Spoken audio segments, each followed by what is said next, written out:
আসসালামু আলাইকুম প্রিয় দর্শক, আশা করি সবাই ভালো আছেন। তা আলহামদুলিল্লাহ। ব্রাজিল নিয়ে একটু কথা বলবো যে আসলেও ব্রাজিল কালকে রাতে 2টা অবধি খেললো।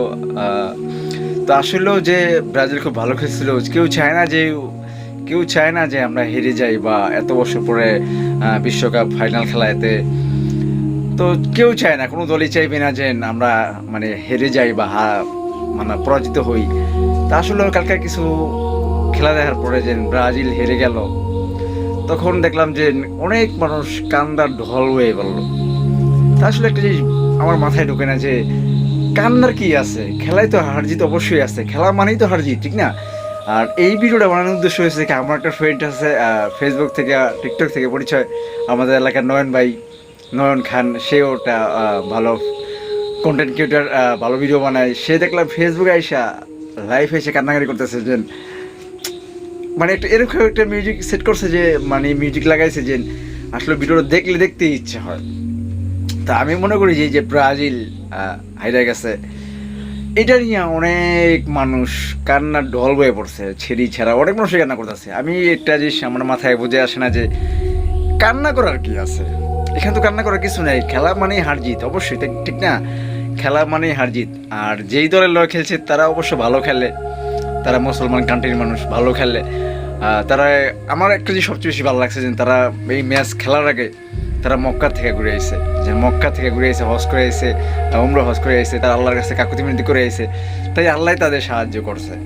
আর ব্রাজিল সম্ভবত, আমি জানি না যে ব্রাজিলের কোন দেশ, তারা কি হিন্দু না খ্রিস্টান না বৌদ্ধ কি, তবে এই যে লোগোটা দেখে আমার মনে হইতেছে যে তারা খ্রিস্টান। আমার যদি কেউ কয় যে লোকা একটা খ্রিস্টানের লোগো গলার ভিতরে ঝুলে আর বা প্রতিদিন 500 টাকা রোজ দিমু, হাজিরা দিমু, তারপরে আমি ব্রাজিলের পতাকা এইটা পরবো না, আমি এই যে খ্রিস্টানের মতন একটা লোগো দেওয়া যেটা আর খ্রিস্টানরা গলায় দেয়।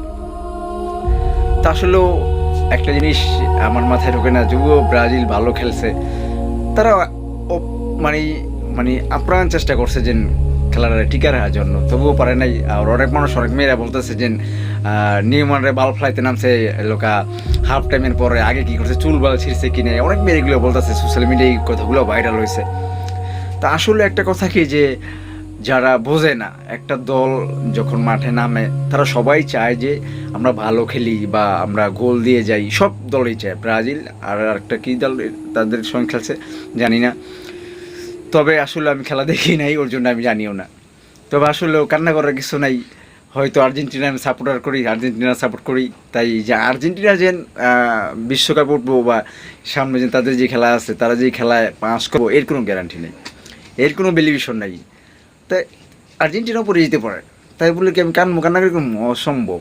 দল ভালোবাসি মুখে মুখে, এমনিতে দল ভালোবাসি, কিন্তু কান্না করে যে মানুষের সোশ্যাল মিডিয়া মানুষের শোনাইতে হবে এরকমটা না। তা আসলে সবাই ভালো আছেন। এই যে যারা দল করেন, অনেকে কান্না করতেছেন, অনেকে মনে করেন মাটিতে গোল পারতেছেন, আবার খেলোয়াড়দের বিপক্ষে কিছু উল্টোপাল্টা কথা বলে যে নিউমারে হাফ টাইমের পরে বাল ফ্লাইতে নামছেন, চুল ফ্লাইতে নামছেন, নামাইছে কিনা, এগুলো ঠিক না। খেলার টিম মেম্বার যারা আছে তারা কিন্তু অবশ্য খেলা বুঝে কিন্তু সিনিয়র প্লেয়ারগুলো পরে নামায়, ঠিক না? তা যারা বোঝেন এই উল্টোপাল্টা কমেন্ট করে, উল্টোপাল্টা ভিডিও বানায় সোশ্যাল মিডিয়াতে আপলোড দেয়, তারা আসলে কমন সেন্সের অভাব, জ্ঞানের অভাব।